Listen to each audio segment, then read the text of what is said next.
What if I told you that supporting mental health in our churches is not as complicated as it seems? You don't need to be a therapist or have all the answers. You just need to be willing to walk alongside others with compassion and practical tools. Let's explore how we can all take simple steps to make our churches safe, healing spaces for mental health. This is Mindful Faith Moments, and I'm your host, Jason Henry Rule. Let's dive in. I've personally experienced how isolating it can be when other people in the church, despite their good intentions, do not seem to understand mental health struggles. Many of us have been in that position, opening up only to receive advice that feels disconnected from what we're actually going through. But what if our Christian communities were known for offering practical, meaningful support instead of what we're normally getting? That's what we're talking about today. We can do more than just pray for someone's healing. We can actually walk alongside them in their journey. So how do we do that? One, I think it starts with promoting a culture of openness. One of the most important steps is breaking the silence around mental health in our churches. We need to create environments where people feel safe sharing their struggles. That can start from the pulpit, with leaders being open about the reality of mental health challenges, using their own experience or teachings from Scripture. We can encourage small groups or Bible studies to talk about mental health as part of their spiritual growth. When the church makes openness a normal thing that they're just normal at seeing, it signals to everyone that they don't have to hide their struggles. A simple change in the tone from "you should have more faith" to "we all need help sometimes" can radically change the shift in our church culture. Another thing we can do, and we've talked about this a bunch of times, but it's so important, we can offer practical resources. While spiritual support is essential, we also need to equip people with practical tools to manage their mental health. Churches can partner with Christian mental health professionals. They can provide workshops. They can have counseling services. They can have seminars that all integrate faith with mental health practices.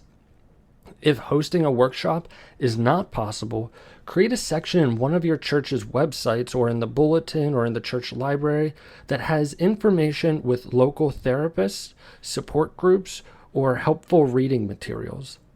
These resources are a lifeline, and they show people that faith and mental health that it can go hand in hand. We could also encourage self-care as a spiritual practice, not making it seem like something as they're selfish. So what I've seen in most Christian communities is that they often confuse this idea of self-care with selfishness. But even Jesus took time away to pray and recharge. We need to encourage self-care, whether that's through rest, healthy habits, or professional help. It is an act of stewardship over the body and over the mind that God has given us. Churches can help by teaching that mental wellness is not separate from our spiritual lives. It's about creating space for rest and reflection and recognizing when we need to reach out for help that it is there, just as we would reach out for physical or health issues. Another thing that we can do is train our church leaders and volunteers.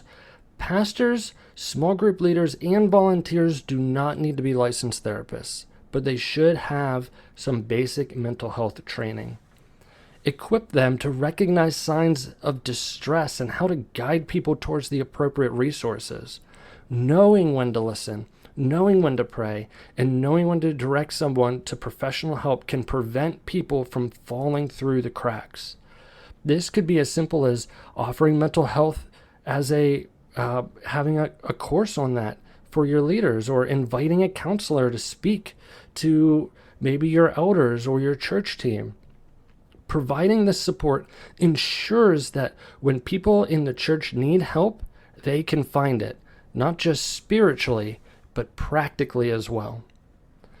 And then we can also support through ongoing care.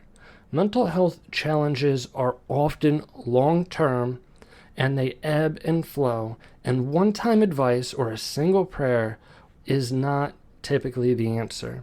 The church should be prepared to offer ongoing care and support. This could mean maybe establishing a peer support group or providing regular check-ins for those dealing with mental health challenges. Showing that you're there for the long haul builds trust. Anyone can show up in a one-time thing, but being there consistently over time reminds people that they are not alone in their journey. The church can become a safe, consistent place for people to heal. Supporting mental health in Christian communities means more than just offering up prayers. It's about listening, learning, and taking practical steps to walk with people through their struggles. Our churches can be places of restoration, not just for the soul, but for the mind as well. Let's make sure we're creating an environment where mental wellness is part of our spiritual lives and not separate from it. So here's what I'd love for you to do today.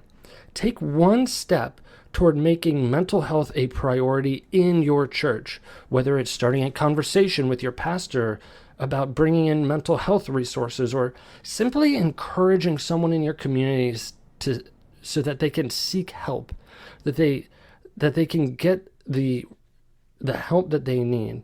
And remember that by speaking up, you can make a difference. It all starts with one small action. And don't forget, at Mindful Faith Ministries, we are passionate about embracing mental health with grace and understanding. If you're looking for resources to support your mental wellness journey or want to learn how to better address these issues in your community, we're here to help. Check out our devotionals, our workshops, speaking engagements, online courses, and blogs. They're all designed to integrate faith and mental health in practical, life-changing ways. Visit our website at mindfulfaithministries.com to learn more. And remember, you're never alone in this journey. Let's walk it together. Thanks for joining me today on Mindful Faith Moments. If you found this episode helpful, be sure to subscribe and share it with someone who might need to hear this message. Until next time, take care of your mind, your soul, and your faith.